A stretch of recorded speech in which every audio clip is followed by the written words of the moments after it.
Yang perlu kita perhatikan, kesalahan-kesalahan kita adalah di saat menggunakan air mutlak. Air mutlak itu berubah menjadi air musta'mal. Air musta'mal itu nggak bisa dipakai untuk bersuci. Yang mana dikatakan air musta'mal? Air musta'mal tidak sah dipakai untuk bersuci. Yang sering dilakukan oleh orang umum yang mungkin tidak sampai peringatan kepadanya, waktu mandi junub misalnya. Waktu mandi junub, nah, berhadas, berhubungan suami istri, kan harus mandi junub. Itu kalau salah cara mandinya, itu tidak sah mandinya. Kalau tidak sah berarti tidak suci kan? Kalau tidak suci tidak boleh mengerjakan sholat. Contoh yang tidak suci bagaimana? Dia dalam kamar mandinya ada bak air kecil baknya, tidak sampai 216 liter. Kalau dengan liter, dia minimal harus berapa tadi? 216 liter. Kalau dengan ukuran, lebarnya 1 hasta tambah sejengkal lebih kurang. Panjangnya juga begitu, satu hasta tambah sejengkal. Kedalamannya juga segitu, 1 hasta, ini 1 hasta kan? 1 hasta tambah sejengkal.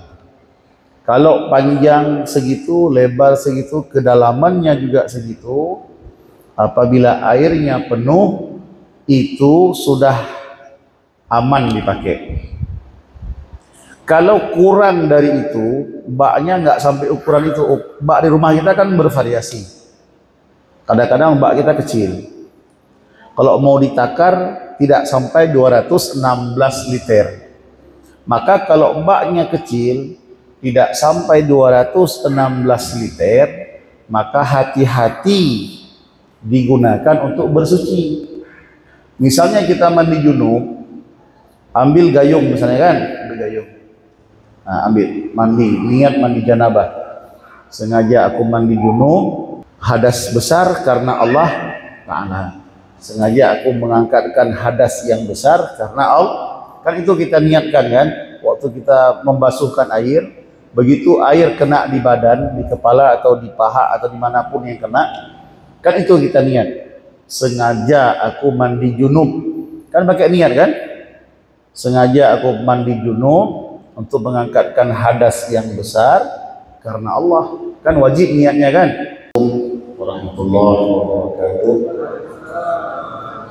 Alhamdulillahirabbil alamin, wassalatu wassalamu ala sayyidina Muhammadin wa ala alihi wa sahbihi ajma'in. Subhanaka la ilma lana illa ma 'allamtana innaka antal alimul hakim. Rabbi shrah li sadri wa yassir li amri wahlul 'uqdatam min lisani yafqahu qawli. Rabbi a'udzu bika min hamazati syayatin wa a'udzu bika rabbi an yahdurun. Pertama-tama segala puji dan syukur kita panjatkan kehadirat Allah Subhanahu wa taala. Sampai saat ini kita masih diberikan kesehatan, diberikan umur panjang, dan masih bisa kita melaksanakan ibadah. Mudah-mudahan selalu Allah berikan nikmat terus menerus sampai akhir hayat, dan mudah-mudahan kita bisa bersyukur terhadap nikmat-nikmat itu semua. Kemudian salawat dan salam kepada baginda Rasulullah Muhammad sallallahu alaihi wasallam, pada keluarga dan para sahabat sekalian. Para jamaah yang saya hormati, alhamdulillah malam ini kembali kita dipertemukan oleh Allah dalam majelis ilmu, majelis yang berkah insyaallah. Mudah-mudahan pertemuan kita diridhai, diberkahi oleh Allah Subhanahu wa taala. Kita bertemu kembali setelah beberapa saat, beberapa kali pertemuan. Kita libur karena bulan Ramadan dan karena menyambut hari raya. Mudah-mudahan apa yang telah kita pelajari sebelumnya masih bisa kita ingat dan masih membekas untuk kita amalkan. Malam ini kita mulai pengajian yang keberapa ini? Yang ke-13 ya. Pengajian yang ke-13. Berarti sudah 12 kita lewati ya. Kalau 12 itu berapa bulan? Sebulan 4 kali ya. Tiga bulan ya. Sudah 3 bulan. Tambah Ramadan sebulan, berarti sudah lebih kurang 4 bulan lah kita pertemuan.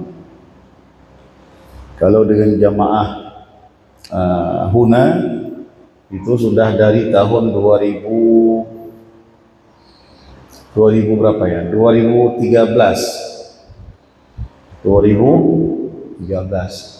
Berarti udah pertemuan yang keberapa ratus itu ya. Tapi sudah segitu banyak, tetap kita masih butuh yang namanya ilmu, karena ilmu itu sangat luas. Ilmu itu luas. Luasnya laut masih ada tepinya, tapi luasnya ilmu itu tidak ada tepi. Maka jangan merasa kita sudah cukup ilmu. Ilmu ini sangat luas, maka kita harus selalu merasa butuh, haus kepada ilmu. Karena yang membedakan kita dengan hayawan adalah akal. Hewan tak punya akal, kita punya akal. Tapi akal itu tidak ada gunanya kalau tidak ada ilmu. Akal itu mulia karena ilmu, bukan karena akal. Ada orang-orang yang tidak mau belajar, mohon maaf kita bilang orang bodoh. Punya akal nggak dia? Punya. Tapi apakah dia berguna, bermanfaat dalam hidupnya? Untuk orang lain atau untuk dirinya? Nggak ada. Kenapa? Karena tidak ada ilmu. Maka kita yang diberikan akal, supaya akal kita ini baik dan bermanfaat, harus dihiasi akal dengan ilmu. Maka yang pertama yang kita bahas malam ini, kita mulai dengan ilmu fikih ya. Ilmu fikih itu berkaitan dengan tata cara pelaksanaan ibadah. Kalau bicara ibadah, berarti mulai daripada kita berwudu. Karena tujuannya kan sholat. Sebelum sholat kita harus berwudu. Dan ini saling keterkaitan. Saling terkait. Kalau sah wudu, maka sah sholat. Kalau sholatnya pun dikerjakan sesuai dengan ilmu. Kalau sholat kita sesuai dengan ilmu, wudunya tidak sesuai, maka sholat tidak sah. Karena berkaitan dia. Maka perlu kita bahas dulu berkaitan dengan wudu. Kalau bicara wudu berarti bicara tentang air. Kan gitu. Karena cara alat berwudu dengan pakai air. Kecuali tidak pakai air, tidak ada air atau tidak bisa menggunakan air, maka kita tayammum. Itu juga ada pembahasan khusus menyangkut dengan tayammum. Cuman kan itu jarang-jarang lah ya, kita bahas yang umum dulu. Yang umum kita pakai air. Air yang kita gunakan untuk berwudu itu banyak ya, banyak bisa kita gunakan. Bisa air sumur, bisa air sungai, bisa air laut, bisa air hujan, bisa air embun, air salju, ya kan? Air mata air, ya. Asal jangan air mata. Air mata air boleh, air mata tidak boleh, ya. Nah, jadi di antara banyaknya air itu disebut sebutkanlah dia dengan namanya air mutlak. Pernah dengar? Pernah air mutlak. Apa itu air mutlak? Air mutlak, air yang tidak berkait dengan nama yang lain. Tidak ada pakai nama lain dia. Mana contoh air yang pakai nama lain? Air kelapa. Bisa dicontoh ya. Air kelapa. Kita bilang sama orang, mau minum air kamu? Air apa? Air kelapa. Ini nggak bisa dipisahkan dengan nama kelapa. Ini tetap air kelapa. Ditaruh dimanapun tetap namanya air kelapa. Atau kopi yang udah dicampur dengan kopi, ya, air yang bercampur sama kopi. Ini udah kopi namanya kan? Itu ditaruh dalam bentuk apapun tetap namanya air kopi. Itu air kelapa dan air kopi, bukanlah namanya air mutlak. Yang air mutlak yang mana? Air mutlak yang tidak ada kaitan dengan nama yang lain. Misalnya ini air. Ini kita bilang air Aqua Glass, orang bilang ya, walaupun mereknya bukan Aqua. Karena duluan masuk branding nama Aqua, orang bilang nama Aqua. Ini kalau kita misalnya buang merek ini, taruh di tempat lain, namanya kan air. Nggak perlu kita bilang air kelapa, air kopi, ini air. Air saja lah. Air saja namanya. Ya. Air di keran. Air di keran. Itu pun sama dengan ini. Air saja namanya. Nggak ada embel-embel ujungnya apa, nggak ada. Yang nggak ada embel-embel ujungnya apa, itulah disebutkan dengan nama air mutlak. Air mutlak lah yang boleh kita gunakan untuk berwudu atau untuk mandi janabah. Nah, ini air lagi. Ini air apa ini? Ya, air aja. Air putih, air mineral kita bilang kan. Tapi itu kan bukan mesti kita kaitkan dengan air putih. Ini namanya air mutlak. Air mutlak lah yang bisa digunakan untuk berwudu atau berhadas yang besar, untuk mandi hadas yang besar. Kemudian saya sampaikan yang fakta di lapangan lah yang sering kita alami. Tidak saya gunakan kitab membaca per baris, biar mungkin lebih sampai kepada poin ya. Yang perlu kita perhatikan, kesalahan kita adalah di saat menggunakan air mutlak. Air mutlak itu berubah menjadi air musta'mal. Air musta'mal itu nggak bisa dipakai untuk bersuci. Yang mana dikatakan air musta'mal? Nah, air musta'mal tidak sah dipakai untuk bersuci. Yang sering dilakukan oleh orang umum yang mungkin tidak sampai peringatan kepadanya, waktu mandi junub misalnya. Waktu mandi junub, nah, berhadas, berhubungan suami istri, kan harus mandi junub. Itu kalau salah cara mandinya, itu tidak sah mandinya. Kalau tidak sah berarti tidak suci kan? Kalau tidak suci tidak boleh mengerjakan sholat. Contoh yang tidak suci bagaimana? Dia dalam kamar mandinya ada bak air kecil baknya, tidak sampai 216 liter. Kalau dengan liter, dia minimal harus berapa tadi? 216 liter. Kalau dengan ukuran, lebarnya 1 hasta tambah sejengkal, lebih kurang. 1 hasta tambah sejengkal lebarnya. Panjangnya juga begitu.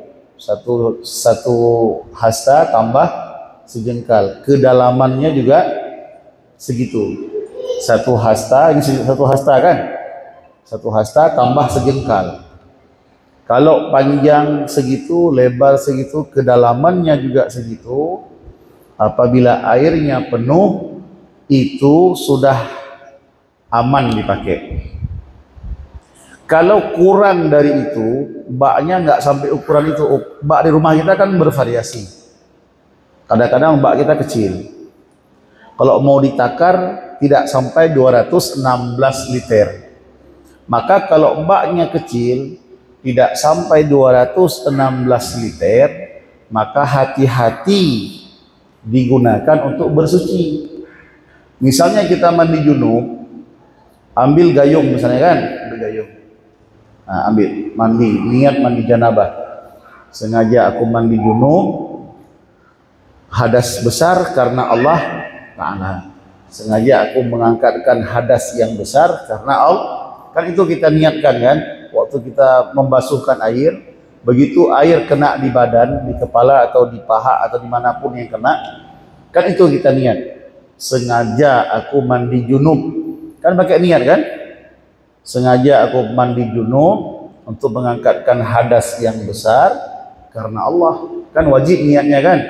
Kalau nggak ada niat, sah nggak mandinya? Kalau nggak ada niat, sah nggak mandi? Nggak, dia harus ada niat. Udah, air gayung yang pertama biasanya nggak akan meratai seluruh badan itu. Tangan udah basah, sebagian badan udah basah, tapi belum seluruhnya basah. Ini kalau kita ambil air di bak tadi dengan gayung yang kedua kali, kalau sampai jatuh air dari tangan kita ke dalam bak, maka air itu nggak bisa pakai lagi. Nah, ada nggak diperhatikan itu? Nah, jadi kalau ini ceritanya bak yang kecil ya, bak yang tidak sampai 2 kulah, istilah kitabnya 2 kulah. Kalau 2 kulah itu dengan liternya 216 liter, maka lebih bagus lebih dari itu baknya. Tapi kalau lebih kecil dari 216 liter, hati-hati. Dikala kita mandi junub, jangan sampai air di badan atau air di tangan atau air di rambut atau air dimanapun lah terpercik ke dalam bak itu sebelum air meratai seluruh tubuh. Kalau airnya sudah meratai seluruh tubuh, itu sudah aman, boleh. Nah, sudah boleh. Nah, maka sebelum meratai seluruh tubuh sampai ke dalam tempat buang kotoran itu ya, dubur ya, tapi nggak mesti dimasukkan ke dalam dubur, tapi kadar yang nampak waktu duduk ya, kadar nampak waktu duduk buang hajat, nah itu harus dikenakan air. Udah basah itu semua sampai ujung kaki. Nah, udah basah semua, kau udah suci nih. Seandainya kita nggak lanjutkan lagi mandi, mau langsung ngelap, udah suci kita. Cuman kan nggak langsung begitu kan, ada pakai sabun, ada pakai sampo kan. Nah, itu nggak masalah lagi kalau terpercik air di badan ke dalam bak. Kenapa? Karena kita sudah suci. Tapi kalau belum airnya itu meratai seluruh tubuh, ya, masih separuh tubuh kena, ada ujung kaki yang belum kena air, terpercik air ke dalam bak tadi di badan, dan bak itu bak kecil, itu air sudah mustakmal. Air mustakmal suci tetapi tidak bisa digunakan untuk bersuci. Nah, paham ya? Paham? Maksudnya air itu suci, dia bukan najis. Airnya suci tetapi tidak bisa digunakan untuk bersuci. Airnya suci tapi tidak bisa digunakan untuk bersuci, untuk berwudu, untuk mandi junub, kan itu bersuci namanya. Berwudu kan namanya bersuci kan, mandi junub namanya bersuci. Maka air yang mustakmal tadi, air yang mustakmal yang mana? Yang terpercik ke dalam air dalam bak yang kecil, bak yang tidak sampai 2 kulah. 2 kulah berapa tadi? 216 liter, atau dengan ukuran baknya lebih kurang sehasta tambah sejengkal, panjangnya, lebarnya dan dalamnya. Ya, kalau baknya lebih besar dari itu sudah aman. Jadi kalau baknya besar, terpercik nggak apa-apa. Nah, maka ya kalau mau diukurlah bak di rumah. Ya kan, berapa liter ini kan ada ditulis itu biasanya. Tapi kalau baknya model bak kita buat sendiri dari batu bata, itu nggak ditulis, kecuali kita ukur lah. Nah, maka kalau bak di rumah kita kecil, maka hati-hati dikala kita pakai air untuk bersuci, jangan sampai menjadi air mustakmal. Karena air yang mustakmal suci tetapi tidak bisa digunakan untuk bersuci, termasuk berwudu. Kita berwudu. Nah, salah satu anggota yang wajib apa? Muka. Ya kan? Dalam berwudu apa saja yang wajib? Pertama, niat. Niat kan? Betul. Pertama nih, ada nggak yang lupa niat waktu berwudu? Nggak pakai niat, asal main cuci basuh aja, nggak pakai niat, ada? Nggak ada? Hah? Harus pakai niat. Kapan nih pakai niat? Pas basuh muka, ya kan? Begitu kita basuh muka, itu harus merata, harus rata.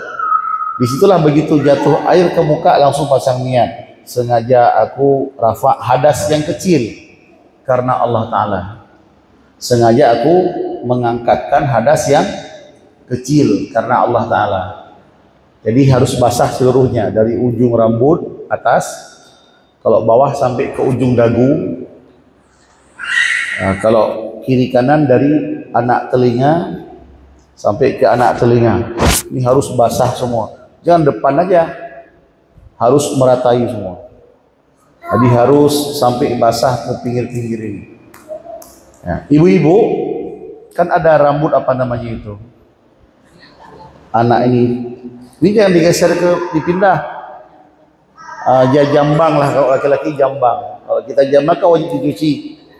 Ibu-ibu yang ada jambang ini jangan digeser waktu wudu. Harus diturunkan ke bawah biar basah air. Jangan digeser jambangnya. Jambangnya diturunkan. Jambang itu yang mana? Kalau kita tarik tangan dari bawah belakang, ibu ya. Nah, dari belakang. Yang kena ini jambang namanya.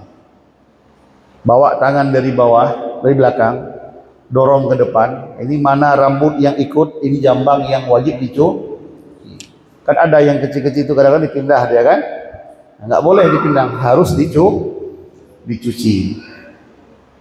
Nah, udah. Waktu kita basuh muka, kita niat sengaja aku mengangkatkan hadas yang kecil karena Allah. Setelah basuh pertama, belum rata. Waktu basuh pertama terpercik air ke dalam bak yang kecil tadi, itu air sudah mustakmal. Nah, kecuali waktu basuh yang kedua. Basuh yang kedua hukumnya sunnah. Jatuh air dikala kita basuh yang sunnah itu nggak membuat mustakmal. Ya, waktu kita melakukan yang sunnah, terpercik air ke dalam bak yang kecil, itu air dalam bak tidak menjadi mustakmal. Yang menjadi mustakmal apabila terpercik air yang wajib. Yang wajib yang mana? Yang pertama. Tapi kalau yang pertama belum merata, maka yang kali kedua masih dianggap yang pertama. Sampai rata semua dia, baru itu selesai yang wajib. Basuh tangan juga. Yang wajib yang mana? Yang pertama. Nah, kan 3 kali biasanya. Kali kedua dan ketiga itu sunnah. Adapun kali pertama wajib, itu pun harus meratai seluruh dari ujung jari sampai ujung siku. Dan tidak mesti dari bawah ke atas. Dan juga Ustadz yang bilang harus dari bawah ke atas. Kalau dari atas ke bawah tidak sah katanya, ya. Nah, tetap sah. Yang penting dia basah dari ujung sampai ujung siku, dari ujung tangan sampai ujung siku. Nah, kalau terpercik air basuh yang pertama ke dalam bak yang kecil, maka air menjadi mustakmal. Kalau sudah mustakmal, maka air itu tidak bisa digunakan untuk bersuci. Tapi airnya suci. Nah, untuk pakai ke yang lain boleh, karena ini bukan najis, airnya tetap suci. Nah, udah. Kalau air yang lain, ini air musyammas, air yang dipanaskan matahari, itu kan jarang terjadi kan? Nah, jarang terjadi, itu makruh dipakai. Tapi yang sering orang lalai di situ, pada berwudu atau pada mandi junub, airnya menjadi mustakmal. Yang lebih aman pakai keran. Kalau mandi junub atau berwudu, lebih aman daripada terjadi mustakmal adalah pakai keran. Nah, itu lebih aman. Paham? Jadi itu sedikit ya perkara masalah air. Nah, saya tidak membaca per baris supaya menghemat waktu, dan kita ambil saja poin-poin yang rawan terjadi kesalahan. Tapi kalau misalnya ada yang kurang paham atau ada pertanyaan, itu bisa ditanyakan. Ya, sebelum kita lanjut satu lagi, ya silakan Bu.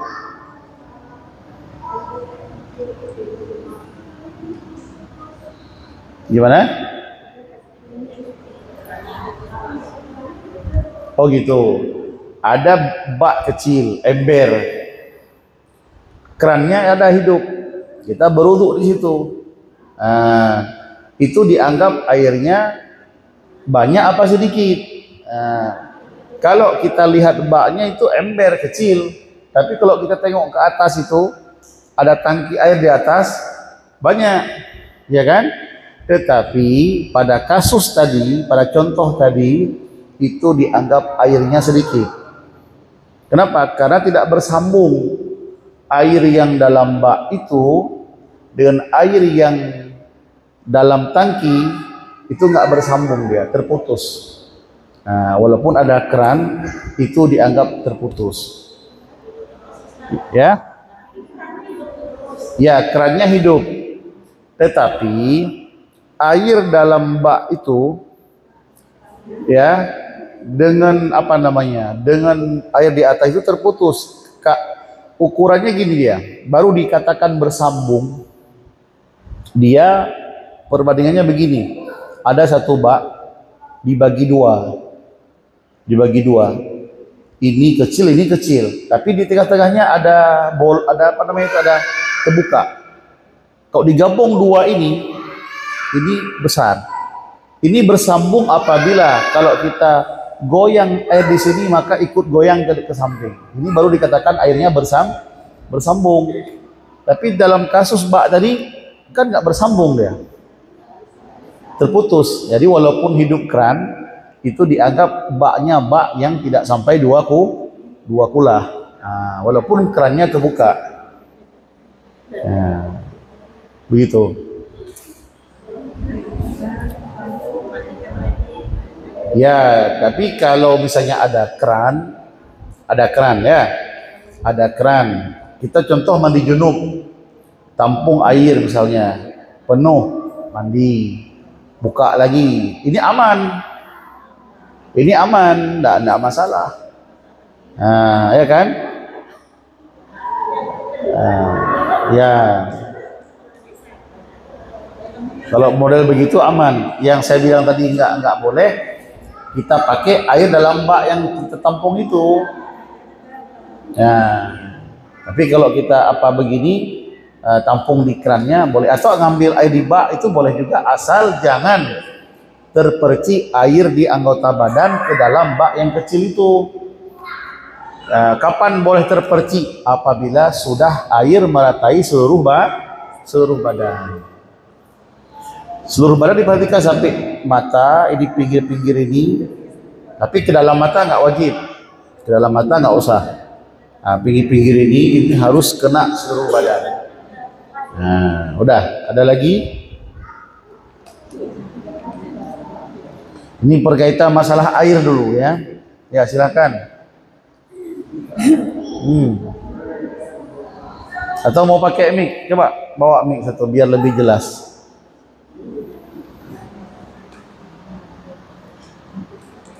Nah.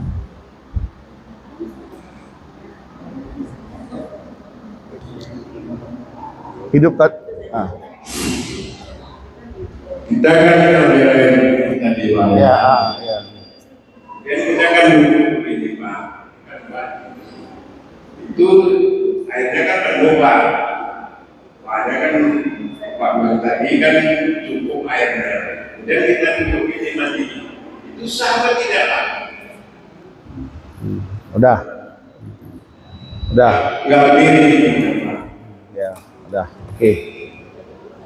Matikan dulu mic-nya, banting soalnya. Udah. Jadi pertanyaannya mandi dengan cara duduk ya. Mandi duduk, tapi baknya di atas. Kita duduk ambil air, ya kan? Nggak masalah. Mandi itu mau sambil duduk, sambil berdiri, sambil tidur, nggak masalah. Yang penting yang perlu diingat, sebelum air itu meratai seluruh tubuh, jangan sampai ada air di anggota badan terpercik ke dalam bak yang kecil ya. Tapi kalau baknya besar aman. Kalau baknya besar terpercik pun tidak apa-apa. Besar itu 2 kulah. Kalau dengan liter dia minimal 216 liter. Udah. Susah nggak mandi begitu nggak kan? Ini kan rumus cara mandi. Artinya begini, bukan asal kita udah mandi junub udah selesai, enggak. Salah cara mandi bisa tidak sah. Kan resikonya itu kan. Ini jangan kita anggap ini masalah sepele. Enggak betul, enggak kita tahu itu mandinya asal-asalan, baknya kecil, asal mandi kita enggak sadar itu terpercik air dari badan kita atau dari rambut atau dari tangan masuk ke dalam bak yang kecil, padahal belum merata badan kita, maka itu air nggak boleh lagi dipakai untuk bersuci. Padahal kita belum suci, masih pakai air itu. Apa jadinya? Kita tidak suci. Kalau badan kita nggak suci, kita masuk sholat sah nggak? Nggak sah. Sampai seterusnya nggak sah. Sampai berjunub lagi. Na'udzubillah. Maka ini penting. Dari awal dulu ini, sebelum kita lebih lanjut ke masalah sholat kan, dari awal dulu kita harus tahu, dari air dulu cara mandinya, cara berwudunya. Inilah yang disebutkan dengan ilmu syariat. Ada lagi pertanyaan? Udah jelas kan? Sambil duduk boleh. Asal begini, waktu kita ambil air lagi, air di tangan jangan masuk ke dalam bak itu. Cuman cara mandinya gini, berarti kita ambil air, basuh dulu anggota yang lain, tangan jangan basah dulu. Ya, cuci dulu yang lain, cuci kaki, cuci paha, cuci betis, cuci badan, cuci semuanya. Ini terakhir nanti. Supaya waktu kita ambil air selanjutnya aman. Kenapa enggak kita basahkan dulu tangan kanan ini misalnya? Supaya waktu ambil air, tangan kita masih kering. Jadi tidak ada air yang jatuh. Sudah basah anggota yang lain, baru terakhir kita basuh tangan kanan. Udah basah semuanya, udah aman. Mau terpercik masuk, enggak apa-apa. Karena kita udah suci. Ya, ini kalau kita mandi pakai gayung, pakai bak. Dan baknya kecil, tidak sampai 2 kulah. 2 kulah itu bukan 2 biji kulahnya, bukan. Ya, istilah 2 kulah itu bukan istilah ada 2 kulahnya. Kalau di rumah saya 1 kulahnya Ustaz kayak mana? Itu istilah 2 kulah, istilah kitab.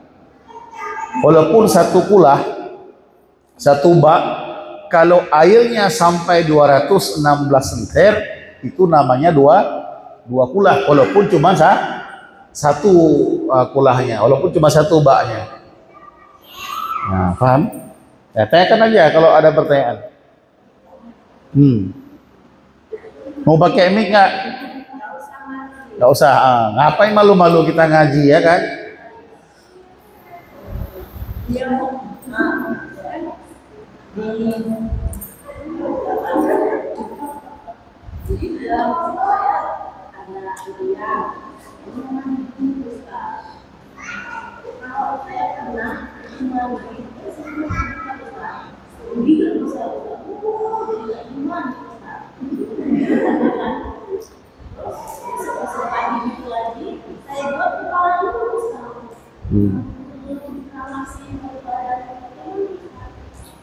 Maksudnya kalau mandi menggigil gitu, pagi-pagi menggigil.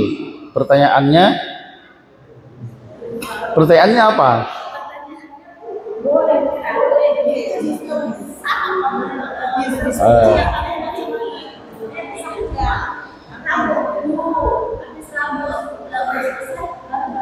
Oh, itu nggak masalah. Kalau untuk sah, mau rambut dulu, mau kaki dulu, itu nggak masalah. Oh enggak mesti harus merata seluruh badan, enggak.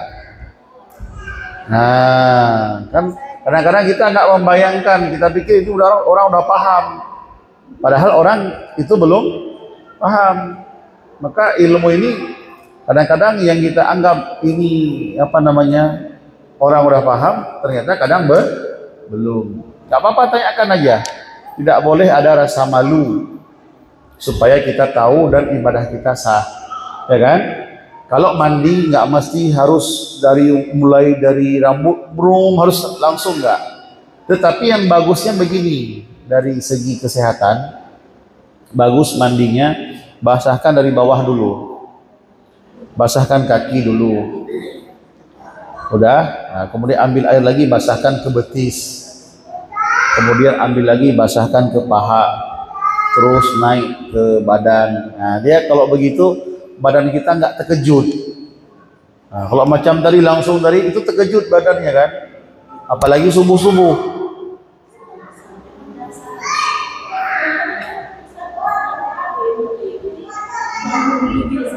Ya, maka dengan cara yang saya bilang tadi itu bisa mungkin mengurangi menggigilnya, karena dia dikenakan air pelan-pelan dari bawah, kemudian tunggu sejenak naik lagi ke atas. Jadi badan kita nggak langsung terkejut spontan. Tapi kalau langsung dari atas itu bisa-bisa spontan, bisa-bisa kata orang kena stroke itu. Nah, bisa-bisa kena stroke. Nah, apa? Campur dengan air hangat boleh. Campur dengan air hangat boleh, nggak masalah. Nah, udah seputar masalah ini, apa kira-kira lagi yang kita selama ini lakukan tapi ada ragu-ragu ini betul apa enggak? Dari sabunnya apa ya? Sabun jam sampan boleh. Itu kan yang ekonomi namanya. Ya. Kalau mau hemat, cap sampan. Kalau hemat lagi, tak pakai sabun. Itu lebih hemat lagi. Karena untuk sah mandi junub tidak mesti pakai sabun. Untuk sah mandi junub tak perlu pakai sabun. Nah, yang penting air meratai seluruh tubuh. Kemudian ibu-ibu ada pakai make up kan? Ada. Jadi kalau make upnya ada, itu waktu berwudu, waktu basuh muka jangan basuh pertama langsung niat untuk wudu. Nah, jadi dibersihkan dulu mukanya. Mukanya dicuci dulu, udah hilang make upnya, nah, ya, baru basuh yang pertama yang diniatkan untuk berwudu. Kalau yang pertama dibasuh langsung niat berwudu itu tidak sah. Kenapa? Karena airnya itu udah mustakmal, udah bercampur dengan make up, udah berubah airnya. Nah, maka yang ada make up, ada bedak ya, itu basuh dulu, cuci dulu. Setelah kita cuci tangan, apa lagi itu, atau sebelum wudhu lah, sebelum masuk pada wudhu, cuci dulu mukanya. Udah, baru masuk kepada wudhu. Nah, kalau enggak diingatkan, takut-takut ya langsung aja dia. Yang pertama langsung niat wudhu, padahal itu enggak sah. Nah, kalau kita laki-laki aman ya, karena kita enggak ada pun pakai make up kan. Nah, jarang kita pakai make up. Nah, walaupun dulu lah waktu kecil adalah waktu SD ya kan. Tapi kalau udah besar mana lagi pakai make up. Nah. Ya. Nyampe pakai. Oh gitu. Tidak. Ya, sebelum mandi junub, apakah kita diwajibkan untuk berwudu? Jawabannya tidak. Boleh. Mungkin itu kalau tidak salah ingat saya itu masuk dalam sunnah. Ya, sunnah mandi junub sebelumnya adalah berwudu, tapi tidak wajib. Ya. Dah. Nah, apalagi?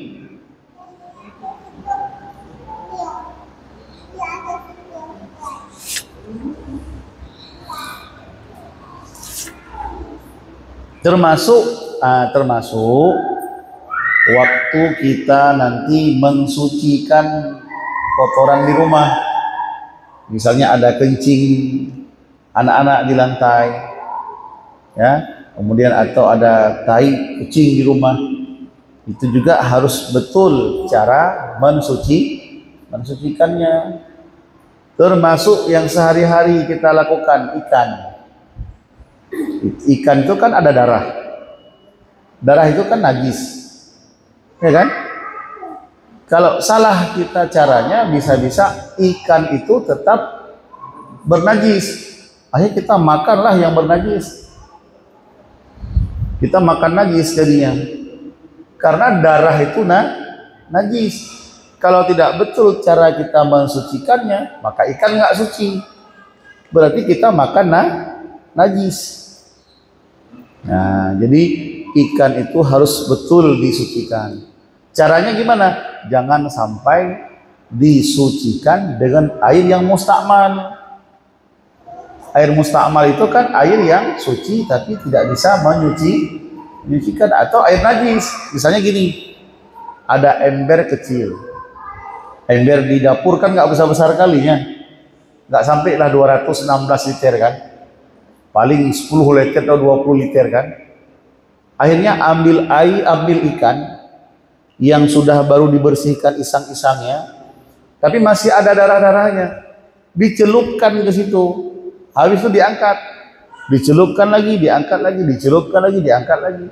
Itu air tidak bisa mensucikan, kecuali airnya yang diambil didatangkan ke ikan. Air yang mutlak, air yang masih suci, diambil didatangkan ke ikan. Atau pertama-tama boleh langsung dimasukkan ke dalam bak untuk tahap pertama, untuk membersihkan darah yang banyak tadi. Udah. Tapi finalnya, terakhirnya harus ada air lain yang dituangkan ke atas ikan. Biasa pakai apa itu? Yang bolong-bolong apa namanya itu? Keranjang yang apa namanya itu? Yang airnya itu bisa nggak nampun jatuh ke bawah. Nah, itu ambil air atau pakai keran atau pakai pipa atau pakai selang, nah, baru dituangkan di atas, itu baru suci. Tapi kalau ikan yang masih ada darah dimasukkan ke dalam ember, nanti dibuangkan airnya, ya kan? Masukkan lagi, diaduk lagi, buang lagi, itu nggak suci. Nah, nggak suci kalau begitu. Harus didatangkan air yang bersih ke atas ikan, baru dia suci, baru dia bersih. Ingat, bersih belum tentu suci. Ya, Ingat ya, bersih belum tentu suci. Orang dia berjunub malam, dia nggak mandi junub, tapi dia pakai make up, ya kan, mandi biasa, bersih nggak dia? Bersih, tapi nggak suci kan? Maka bersih belum tentu suci. Kalau suci, udah bersih. Nah, maka harus dijaga, bukan hanya kebersihannya, tapi juga kesuciannya. Ini penting ibu di rumah, karena bertanggung jawab kan. Jangan kita di rumah ngasih najis ke orang-orang di rumah. Nah ini makan najis, ya kan? Nah, walaupun nggak kita bilang makan najis, tapi kita menghidangkan najis. Kalau selama ini lalai, maka ke depannya lalai lagi. Ya sekarang lah kita belajar. Yang dulu kita lalai-lalai, ya mudah-mudahanlah Allah maafkan, ya kan? Nah, karena Allah Maha Pengampun, banyak-banyak minta ampun sama Allah. Tapi ke depan jangan lalai lagi. Nah, maka inilah yang penting kita perhatikan.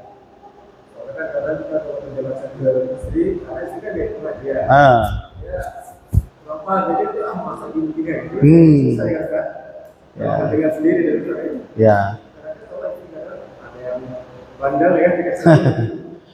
Maka perlu dijelaskan baik-baik, ya. Jelaskan dengan ilmu. Apa ilmunya?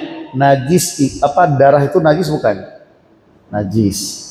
Setiap najis itu harus disucikan, dan ada tata cara mensucikannya. Tidak semau gue, ya. Nah, jadi kalau di warung-warung kita nggak lihat lah. Kalau cerita nggak lihat itu lain lah. Anggap aja lah suci. Nggak perlu pun kita periksa sama yang masak kan. Ini gimana caranya kamu sucikan? Nggak perlu. Ya kan? Kita ya sangka aja lah suci. Sangka baik aja lah. Tapi kalau di rumah kan nggak mungkin kita sangka baik. Tengoklah kayak mana di rumah itu caranya dibersihkan. Nah, harus betul. Dulu saya waktu jualan somai, jual batagor, kan harus ada bakso dia. Saya ke pajak, masih tinggal di Medan dulu. Subuh-subuh saya ke pajak, beli ikan nila, bawa sama tukang giling bakso. Di situ kan kita antrian kan, ada orang lain yang duluan itu naruh itu bahannya. Ada yang ayam, ada yang macam-macam lah untuk digiling sama mesin giling bakso itu. Nah, pas kita naruh, kita tengoklah antrian yang lain. Ya ampun, cara mereka mensucikan itu 100% nggak suci. Tapi nggak tahulah tempat lain wallah kayak mana, wallahu alam. Ini yang saya lihat lah. Banyak orang antri di situ. Orang itu hanya pakai timba kecil, ember kecil itu yang kayak dipakai orang-orang ngecor itu kan. Kan kecil embernya. Itu ada air dalam ember. Jadi kalau ada pas datang ayam dimasukkan sekilas segitu, dicabut, masuk ke mesin langsung. Ayam yang dibeli di tempat pemotongan bawa ke situ, dari situ diambil sama tukang giling, masukkan ke ember yang kecil itu, celup sekali, angkat, masuk ke mesin. Begitulah caranya. Suci enggak itu? Enggak. Itu yang saya lihat, ya. Tapi mungkin ya, enggak kita bilang semua bakso itu enggak suci, enggak. Tapi yang digiling di pasar ada yang saya lihat begitu modelnya. Mereka kan repot juga nanti setiap satu disucikan. Enggak terkejar mereka, nanti kan antri. Kalau kita bilang harus begitu caranya, harus disucikan dulu baru masuk.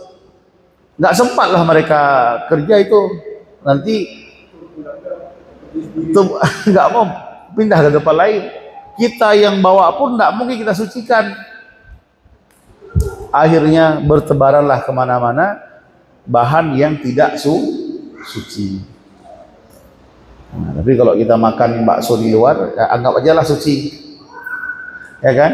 Kalau memang kita tengok bersih, bagus, anggap ya suci. Dan tukang bakso itu biasanya mereka giling sendiri. Nah, akhirnya ya nggak berani lagi lah. Jadi nggak tega lah kita buat begitu. Nah, udah. Kenapa ada itu jual kan ada ayam potong syariah? Ada kan, lihat kan? Pemotongan syariah kan ada. Kenapa bisa ditambah ada syariah? Apakah yang lain itu yang jual bukan orang Islam? Orang Islam kebanyakan kan? Tapi kenapa ada ditambah syariah? Itu sinyal bahwa banyak tempat pemotongan, banyak tempat yang tidak suci. Entah dipotongnya kadang-kadang nggak sesuai syariat, nggak putus itu uratnya. Maka kalau beli ayam itu harus diperhatikan, ininya putus nggak. Kadang-kadang gini, saya ada tengok itu di pasar di pajak itu, waktu dulu itu sering ke pajak, itu dia pegang aja sendiri, dia pegang dengan tangan kiri ayamnya, dia pegang dengan tangan kanan pisaunya, nggak pakai orang lain, dia sendirian. Dia pegang ayamnya, ambil kepalanya, taruh ke belakang, udah set itu aja.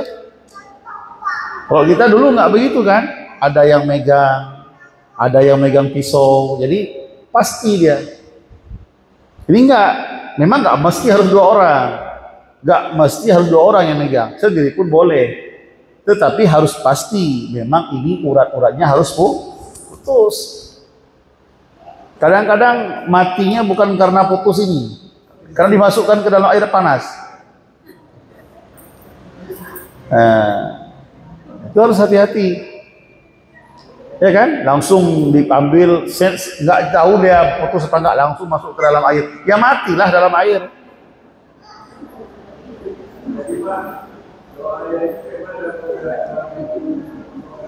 Apa? Kalau sudah,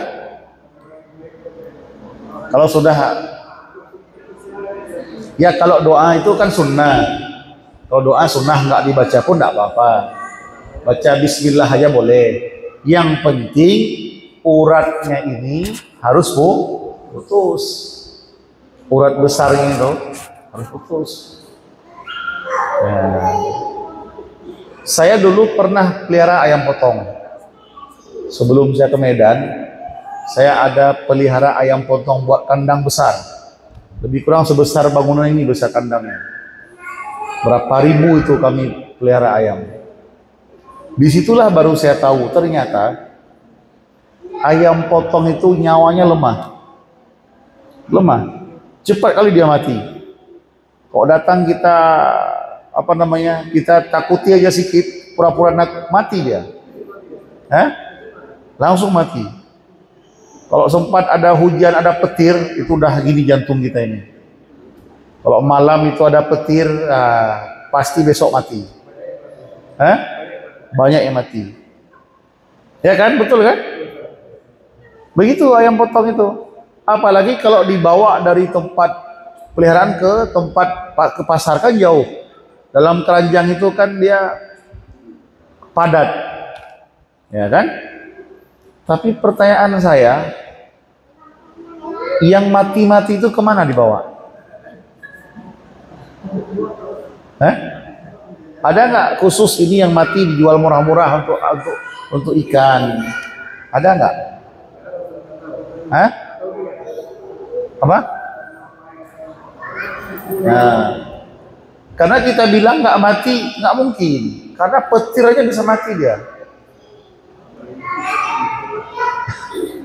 Jadi mudah sekali dia mati. Tapi orang-orang yang jualan itu, ada nggak ini yang udah mati duluan Pak? Ini harganya murah karena nggak bisa makan, untuk dijual untuk apalah, untuk ikan. Ada nggak begitu?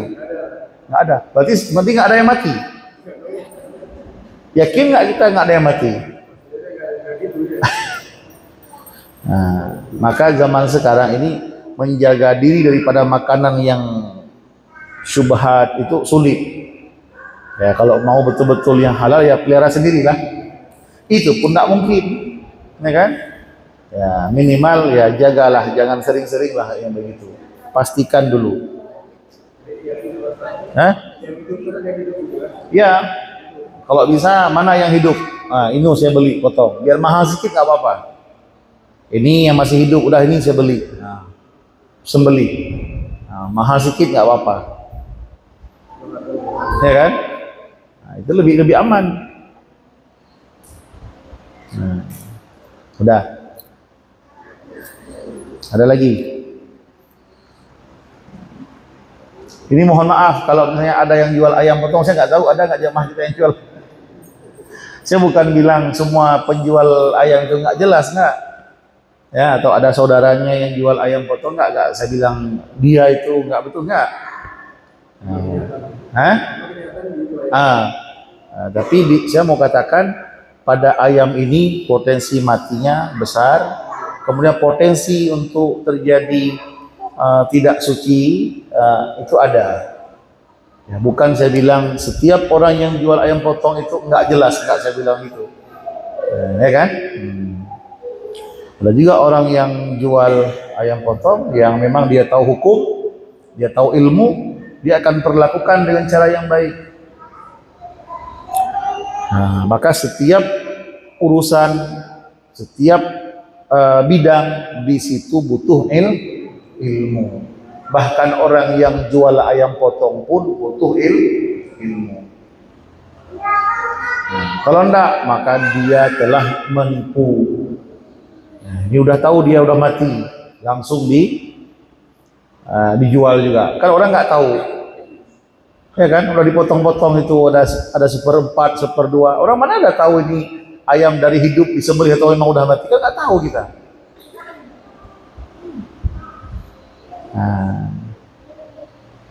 Bahkan jangankan yang udah mati, yang masih mau mati pun nggak boleh lagi disembelih. Misalnya ada ayam ketabrak kereta, tengok dia ada kelepek gitu kan. Ada orang cepat ambil pisau. Gitu kan? Kasihan. Nggak boleh. Belum mati potong aja. Yang ada buah-buah begitu taubatlah. Itu nggak boleh. Tunggu dulu. Kalau memang dia nanti masih hidup, walaupun dia udah pincang, tapi dia masih hidup. Nah, tengok ini kayaknya dia tetap hidup ini.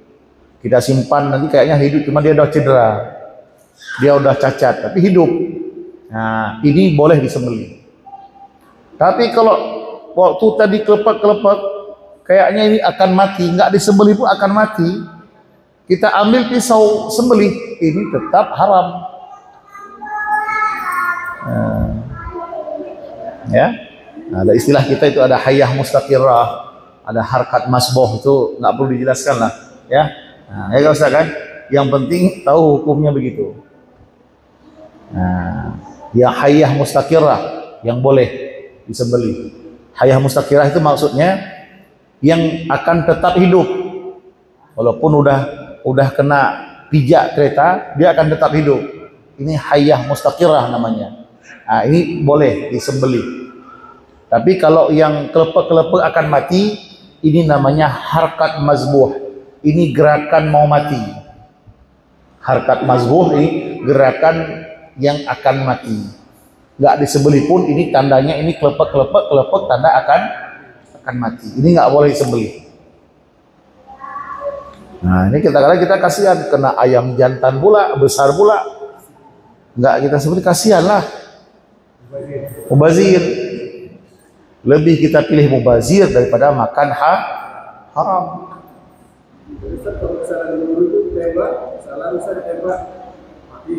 Nah, itu lain lagi. Kalau misalnya kita berburu, itu lain lagi. Ada ketentuannya. Kalau kita pakai alat yang tajam, itu boleh. Tapi kalau pakai benda tumpul, nggak boleh. Halal.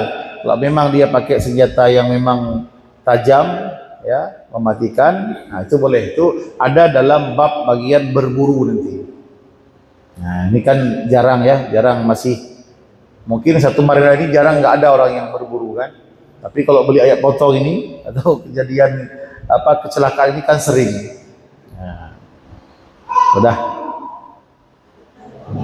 Ya. Apa?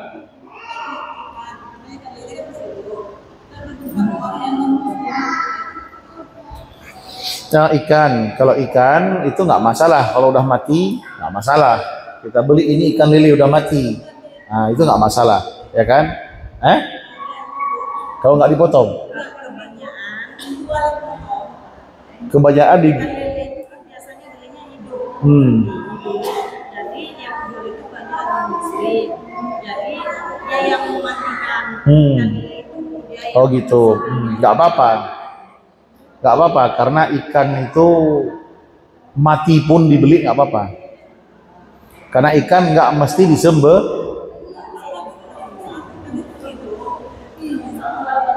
Ya nggak apa-apa. Ya nggak apa-apa. Nggak apa-apa. Ya nggak apa-apa. Kecuali ayam. Kalau ayam atau hewan itu mesti sama orang Islam. Tapi kalau ikan nggak apa-apa. Karena kalau ikan itu tidak mesti disembeli, mati sendiri pun itu masih halal dimakan. Udah, beli lele sama orang non muslim kan? Ya, nggak apa-apa, boleh, nggak apa-apa. Ada lagi?